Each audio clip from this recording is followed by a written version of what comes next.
Before we get into it, I want to let the Cult of Schmucks know where I stand on the classic Universal monsters, or cum for short. I love cum. I've loved the cum since I was very young. The 1933 Invisible Man is one of my favorites, and Griffin himself is my favorite horror character of all time. Any movie with cum in it?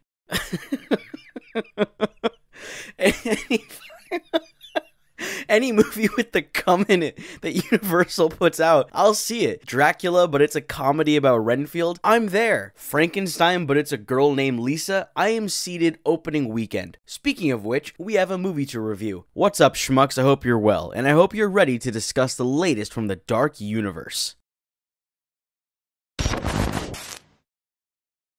Lisa Frankenstein is the feature film debut of director Zelda Williams. It tells the story of Lisa, played by Kathryn Newton. She's a tragic goth girl who lives her teenage days as a social pariah, but when a corpse is resurrected and reaches out to her, she decides to pursue this friendship, but everything quickly gets out of hand, and the bodies and the body parts start dropping. So, as always, we're gonna start with the good and what I liked, and then we'll move on to the bad and what I didn't care for. Alright, what's good here? I'm not gonna lie, a lot. This movie was absolutely delightful, and I liked it very much. This movie is funny and creative and is just oozing charm, and it's doing this all through a hell of a lot of camp. This is absolutely an early 2000s teen girl movie. Think She's the Man, Mean Girls, an Olivia Rodrigo album, Legally Blonde, but in the year of our Lord 2024. And this is a vibe that absolutely works here. This movie knows it's silly and it knows it's cliche, but it doesn't run from any of that, and instead it leans into it with pride, and I really respect that. Part of what sells this movie and its premise so well are the performances from Kathryn Newton and Cole Sprouse. Kathryn Newton is really lovely in this. Her performance feels like a young Winona Ryder. I got big Lydia from Beetlejuice vibes. Her performance is consistent throughout, even though Lisa isn't, and I don't mean that in a bad way. Lisa goes from being timid and awkward to bold and provocative to distraught and angry, and sometimes horny, and Newton handles it all fantastically. She's a very endearing lead,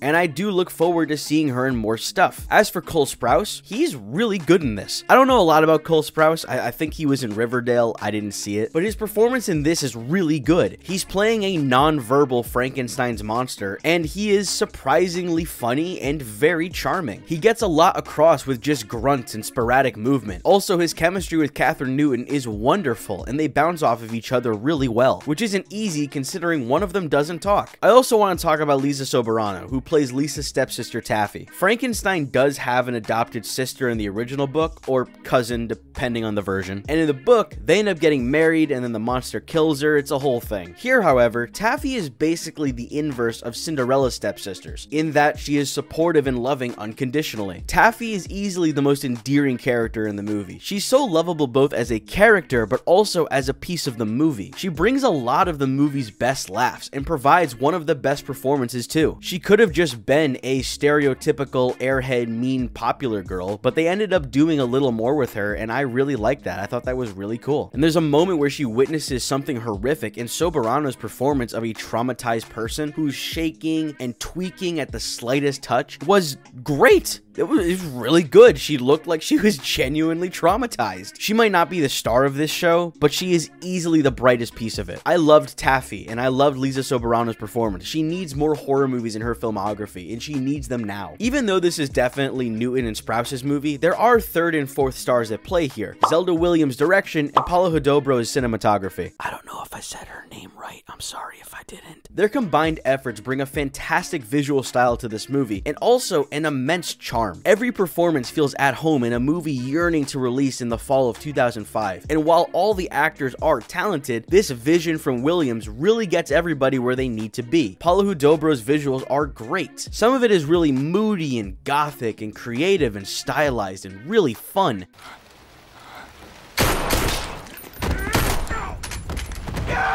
This is going to lead us into the bad. So, what didn't I care for? I mentioned earlier how much I love the cum. The Universal monsters are a classic group of characters, and I have a deep love for them and a deep respect for those older movies. And that extends to the source material too. H.G. Wells' The Invisible Man is fantastic, and Mary Shelley's Frankenstein is even better. It's a haunting tale full of powerful themes and is one of the few things I was forced to read in high school that I actually liked, other than Macbeth and Romeo and Juliet and Beowulf Beowulf. Oh, and also the Odyssey. Oh, and also but while this movie bears the Frankenstein name, the original story or even other adaptations have very little to do with this movie. Going into this, I was expecting her name to be Lisa Frankenstein, and maybe she was gonna be a descendant of Victor or something. But no, her name is Lisa Swallows. Lisa Swallows is her name. And she doesn't even create the monster. He does get additional body parts courtesy of her, but that element of the movie is very brief. Too brief in my opinion. The tagline for this movie is literally, if you can't meet your perfect boyfriend, make him. That, added with Frankenstein being the biggest thing on the poster, I was expecting more Frankenstein stuff than the movie was willing to present. And I know that's mostly a me problem, but this is my review, so I can say whatever I want. And I typically like to talk more about what movies are instead of what they aren't, but to use Frankenstein in your title, but to ultimately not really do that much Frankenstein stuff is an odd choice in my opinion. I just really feel that maybe the Frankenstein element should have been embraced and leaned into more. This movie also bites off a little more than it can chew. It's enjoyably brisk, a quick hour 40, but the movie introduces a handful of plot elements that just aren't properly resolved. Everything kind of comes to a head in the third act, as things often do in the third act, but then they're not really addressed or solved. The movie just ends. And Lisa and the monster kind of solve this, but everything just ends in a single moment. There's a bully character, a dead mother, and a traumatized sister, and a lonely father, and the police are on the hunt. And all of this is just dealt with because of Lisa doing one thing. It just felt like the writer, Diablo Cody, didn't know how to tie off all these threads and decided to just pull a cliche out of her ass and wrap it all up. I'm not saying that this is a bad ending or anything. It really isn't. It just felt a little lazy to end the movie the way it ends, when there were so many varying things that the movie still had on its plate. This movie also introduces something about Lisa's mother early on that feels like it's going to go somewhere, but it doesn't. I'm not going to get too much into this because it's spoilery, but there's a mysterious flashback about her mom, and it felt like it was setting up for a reveal or a twist of some kind, but it's just not. It never comes back up. I don't know, that just kind of bothered me because I was thinking about it the whole movie and then there's no payoff.